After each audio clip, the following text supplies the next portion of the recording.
To what extent do we know that what we live is real, is not just an image of our subconscious mind? How do we know that what we believe truly exists? Is reality a concrete thing, or is everything we know just a part of our minds? Normally, you wouldn't think twice about the existence of the ground you walk on, or the clothes you wear, or even the air you breathe. You just assume it to be there because that is what your senses tell you to believe. But let's think about it. How do you know these things really exist?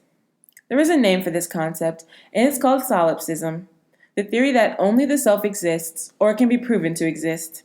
In other words, it's the belief that knowledge of one's own mind is the only thing that can be considered to be true. There are people out there who hold this belief and consider their minds to be the only things in existence. This theory sounds pretty ridiculous, right? Almost crazy. So what exactly does this mean in the grand scheme of things? It means that if solipsism is true, then all of your friends, family, and valued possessions aren't really there at all. You just thought them up at some point in your life and created a false reality. Now, this idea is pretty hard to grasp, so if you're going to fully understand it, then you need to imagine yourself as a solipsist and try to think like one would. If you were a solipsist, then you would assume this video is simply a product of your own mind, only existing as you watch it. In that case, nothing we say in this video could prove to you that it really exists, or that it was made by real living people. In fact, if you are a solipsist, you would consider every person in your life to be a figment of your own imagination, like little actors that you subconsciously provide with dialogue and actions that, when put together, make up every interaction that you have ever had with others. The argument that solipsists have built is that people who believe in an existing external world are based on evidence provided by their own senses. Non-solipsists believe that since they can see their significant other or can smell their favorite dinner, that there must in fact, yes, there absolutely must be an external world. While we are unable to prove or disprove the theory of solipsism with complete certainty, as well as the latter argument, both beliefs cause us to question what constitutes reality. Now, you may be wondering, how did solipsism originate? Or what kind of person was crazy enough to create a concept like this? Well, solipsism was first recorded by Greek pre-Socratic sophist Gorgias of Leontini, a very long time before you could even Google the definition of solipsism. In fact, Gorgias of Leontini lived from 483 to 375 BC, and according to the physician and philosopher records of Alexandria, Rome, and Athens, Gorgias established the following 3 points. The first one being, nothing exists. The second one, even if something exists, nothing can be known about it. The final point being, and even if something could be known about the real world, it is impossible for knowledge to be communicated to others, as they wouldn't even exist. After contemplating those points, one can see how Gorgias should be credited with the start of the idea of solipsism. He practically started the wave of contemplating what constitutes existence and how that affects the knowledge people have. Other philosophers then developed his ideas and added their own insights. René Descartes was the first known philosopher who created the idea of the solitary self, with a now infamous phrase, cognito ergo sum, translated into English as I think, therefore I am. The basis for Descartes' ideas was that the individual has the ability to understand all concepts, but only by the likeness of his or her inner experience or own personal perception. Because of the reasonable doubt to the existence of the external world present, Descartes concluded that there's an equal possibility present for there to be doubt about the existence of other human beings. His method of Cartesian skepticism is what led Descartes to doubt the existence of an external world, to which he concluded that the only thing he could not hold reasonable doubt about was his own conscious self.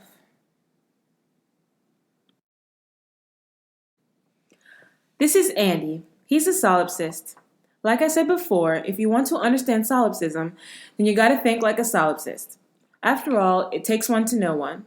Let's enter into Andy's mind and see what we can learn from him.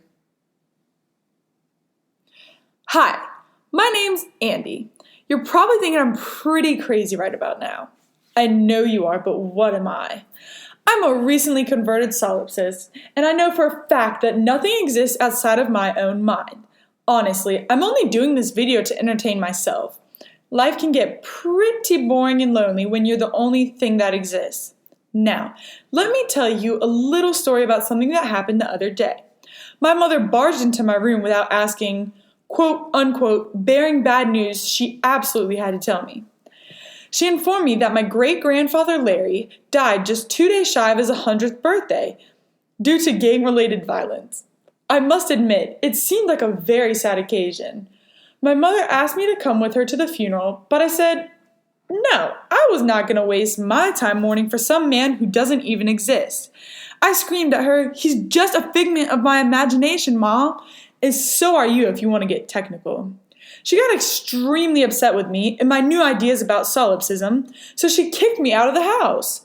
I didn't get mad though.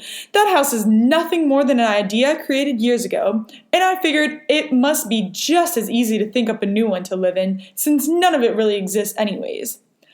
I love being a solipsist. The only problem is I'm having a little trouble with thinking new things into existence, like some warm meals to eat, or that new house I still need to get. It gets cold at night, I suppose. The real problem is I don't have complete control of my thoughts yet. My subconscious mind is always getting in the way and making stuff happen that I didn't plan. It's so annoying. Even if you existed, you still wouldn't understand. No one I meet is real, and nothing that happens to me actually ever happens. When I think about it, it's kind of reassuring because I have no responsibility. Life's a breeze. At least it will be when I learn to think up my new house. Well, that's about it. I'll update you if anything else interesting happens in my brain. Until the next time I get bored, see ya! As you learned from Andy, a solipsist would behave as though his mind is really the only thing that actually exists. The main thought being analyzed through the theory of solipsism is the concept of everything being a figment of the imagination, and therefore all of our individual experiences are not real. Our memories could simply be an extended dream or even a hallucination. So how are we able to know that our lives are actually taking place and that a person on Earth truly exists along with 7.1 billion others? Even though we can never really prove the existence of the world we live in, as learners, we must accept it to be true in order to make new knowledge and advancements in life. Solipsism challenges various ways of knowing from theory of knowledge, such as memory and sense perception. Memory is challenged in the theory of solipsism, as a solipsist does not hold any real recollections of the past events. The human senses are basic to individual understanding of the world, which are what non-solipsists use to make sense of the external world, causing sense perception of solipsists to be useless. Students in TOK cannot hold true to solipsism because without the existence of the external world, knowledge becomes virtually pointless. If nothing and no one exists, then there is no need for knowledge that makes new inventions to advance society or knowledge that allows us to work effectively with others. If we refuse to believe that the thoughts and actions of other people matter, since they don't even exist, then we can make up whatever concepts we want and instantly accept them as truth. This way of thinking does not seem very efficient at all. In fact, it is quite depressing. Who would care about making knowledge anyways if the world didn't exist? Just ask Andy. Without the existence of an external world, no one would have any motivation to learn or make knowledge. Therefore, we should reject solipsism in our TOK classes. And if you don't have TOK in your life, are you even living? We all know that life is meaningless without TOK.